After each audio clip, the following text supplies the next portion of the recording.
Hey, hope you're having an amazing day. Kitty's Creations here with another message on restitution. So we had talked about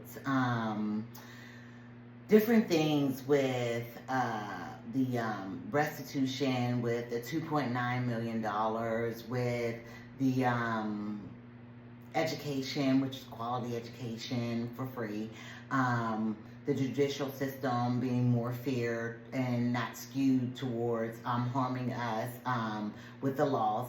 And that's the subject we're on for the next few days. And then we talked about mental health with the focus, healthcare with the focus on mental health. And then we talked about, we're going to talk about financial literacy. So all of these things encompass the restitution. We want this for our better reality, and we want to elevate people out of their situation to become more happy and have a more perfect union in the United States. So because of these things, we have really started to dive deep into the laws of the land and the inception of America and how these things came about. Like I told you, I don't hate America. I love it. I love that we can go about our systems that are in place and use them and to formulate a better future, to be able to go towards this new reality.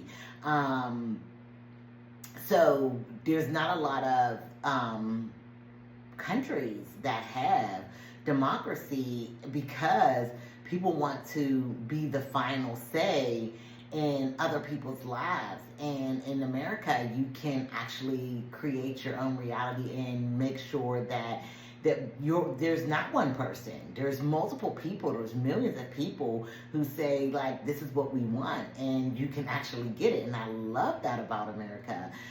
It allows you to have hope and faith that things will get better, that things will change. And when those things change, when things change, you change. When things get better in the ways of creating new laws and making this new reality, it gets better because we decide to do it. And every time we decide to do things like that, it makes it better for all of us. So we're going to dive into our history lesson today. So the Constitution, which was 1787, the U.S. Constitution established a federal legal system separating powers among the legislative, executive, and judicial branches. It remains the approval law of the land, with amendments like the Bill of Rights expanding protections.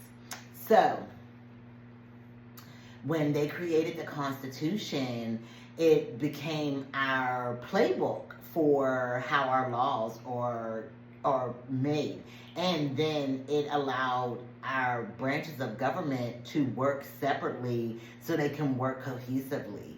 So what we're seeing now is these branches of government being so corrupted. And now keep in mind that they always were. In the beginning, they decided to take out the fact that they had taken the land from the Indigenous people, taken the land from the Mexicans, taken the land from the French, all of the land, and the Moors. All of the land that was here was already here, and people were already farming it, living there, creating better lives. And when the colonials came, the colonizers came in, they changed all of that.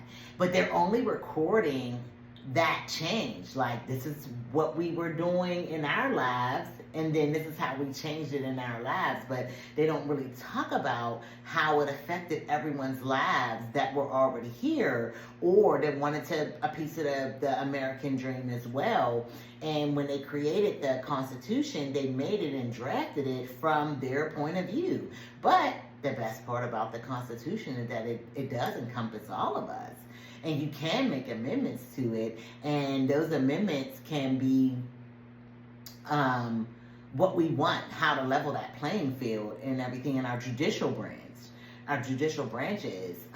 So when we separated that from the rest of our government, like, okay, so our Congress, they kind of vote on things that are how the money is spent and how our checks and balances, and so does our Senate. Our president is allowed to govern over our federal systems. So the federal workers and everything, they can go under all of the president's the presidential pardons, things of that nature. So all of those things fall under the president. And then we have our judicial branch, and all of these things are separate so they can stop things from happening that are terrible, so nobody has the final say. But what we're now seeing is there's only one party that is in place that is deciding all of our collective futures, and all of them really don't care about the systems that are in place. They are letting democracy erode. And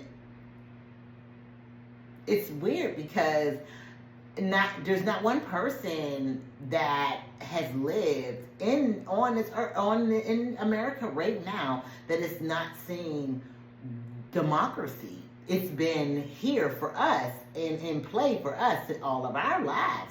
We didn't come in as the forefathers. We're so far beyond that.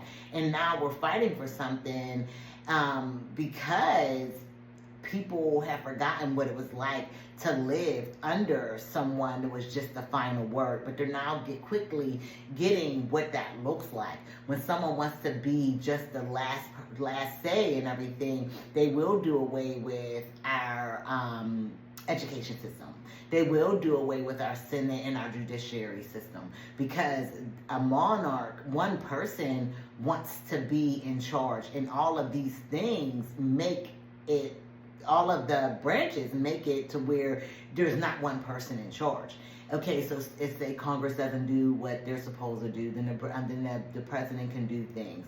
And if the president and the Congress aren't doing things, then the judicial branch could do things. Well, there's one person who wants to be in charge of that now, so they're eroding the whole system, so there could just be one person, the bottom line. And it would be great if it was a person who listened to people, who wanted a better future.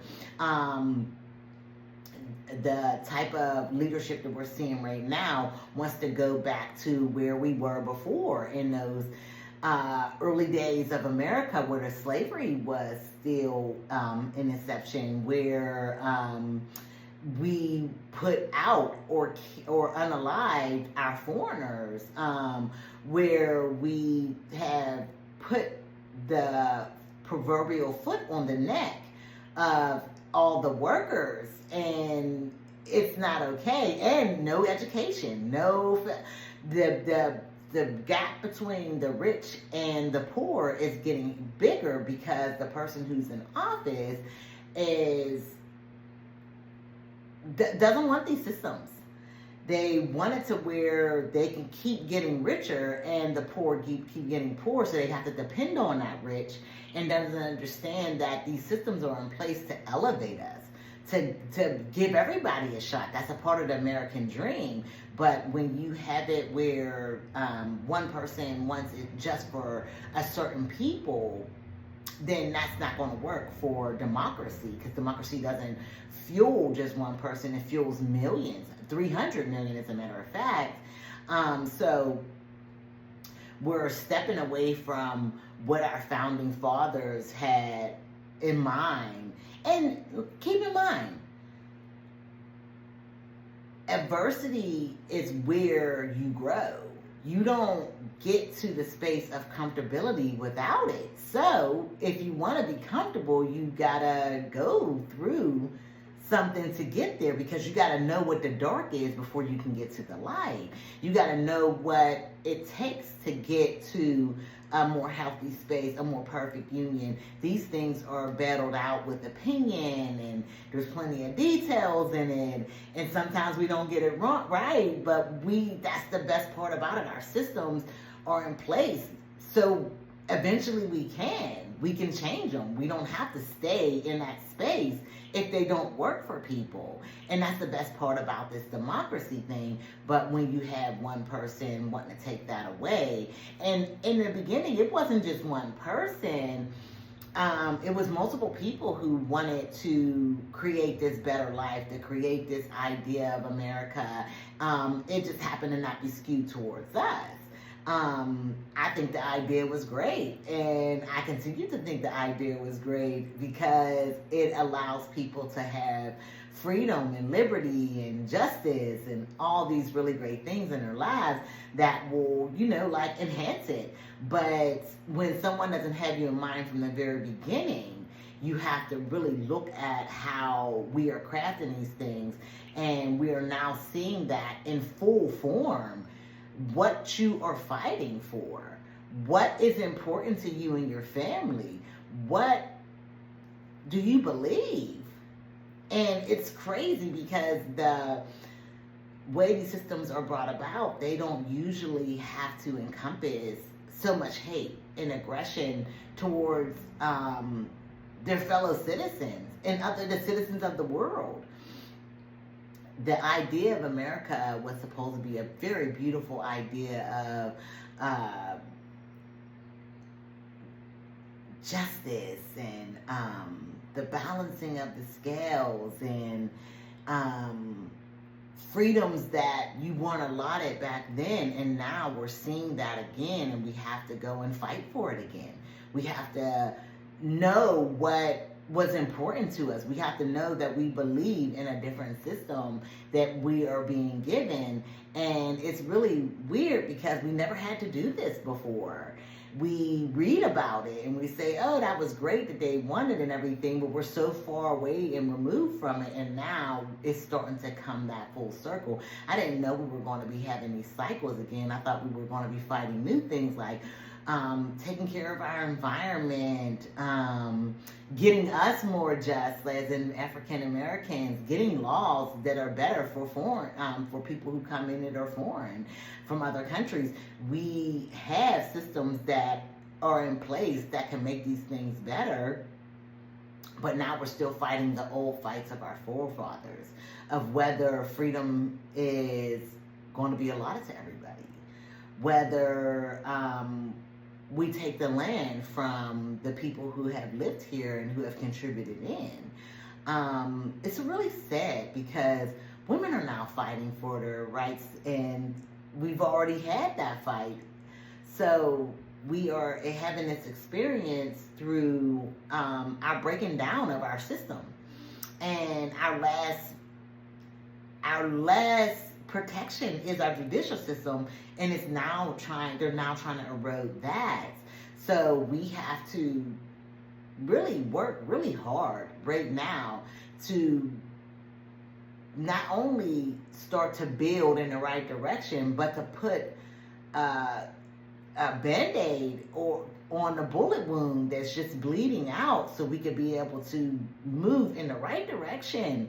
I wouldn't suggest this Band-Aid forever, but we need that now so we could be able to move in the right direction. And that Band-Aid is the restitution. Our economic system is failing right now because of inflation and everything. And what gives inflation a better standing and stops it from happening is giving people money and having them be able to afford the things that they need most. And what better people to give that money to than the consumers? We African Americans have always been the consumers. That's the reason why so many people cater to us in commercials and things of that nature, because we will buy things, we will stimulate that economy so we can stabilize it. So that stabilization of the economy is going to help every single person. People want the price of food to go down. People want the price of gas to go down. People want better living situations. And when you have those things start to, go in our direction, it goes in everyone's direction. So that $2.9 million is really a real big plus, as well as the financial literacy, because once people become more literate in how they do their finances, everybody grows from that, because when you have more money to spend, people can be patronized more. The whole thing kind of goes into each other, but we're going to do a little history on the background of minorities. So early republic, 1789 to 1861. The Judiciary Act of 1789 created the federal court system. Marlborough and Madison, 1803, established judicial review. State laws varied widely, with slavery legally protected in the South and gradually abolished in the northern states. So the North was never really, and this is where I live up north. I don't really like the South because of these things, but every place has its beauty and its pain. So the northern states were kind of always, well, not kind of, they were skewed towards more freedom and less slavery and all of that. And that's where, you remember we talked about Virginia, that was going more off of biblical law. Well, that's under the Mason-Dixon line. The Mason-Dixon line establishes where the South begins and where the North ends. And Massachusetts was going more towards the law that stepped outside of the Bible. So when they were going and doing that, they were all up north. So you didn't see too much of those slavery laws, even though it was embedded in the Constitution.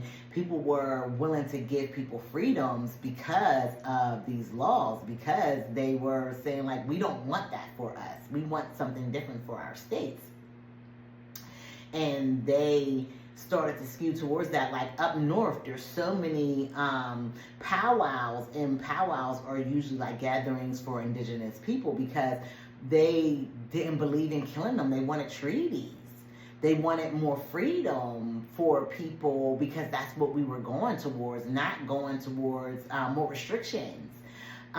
So every state was different at that time, and we only had a few states, but we always knew that we were going to expand on this land, and once that expansion happened, we wanted to make sure that we were a part of that, whether it be in slavery or not, whether it be in Jim Crow or not. We were a part of that in the building of it, of America, and because of that, that's what the restitution is about. Getting more of a level playing field for everyone.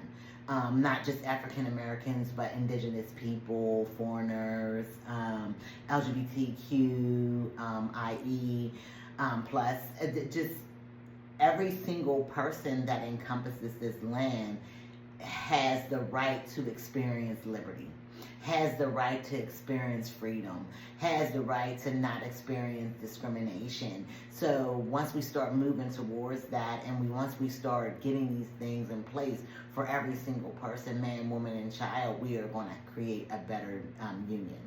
So I want to thank you for your time, your energy. And as Jay said, you could be anywhere in the world, but you're here with me. And I really, truly appreciate that. I'm grateful. Please like, share, subscribe, and comment down below and let me know what you thought of this subject. I truly would love to hear your opinions about how these laws are made and everything. And I welcome people who don't agree. That's fine. The only way you grow is when you have more information. So if you have an opinion against what I'm saying, and I would love to hear it, because I don't know what would change my mind. History is history, so it's just what it is. But I don't know what would change my mind in the ways of this whole idea of us having a more perfect union. So let me know what you think, and have an amazing day.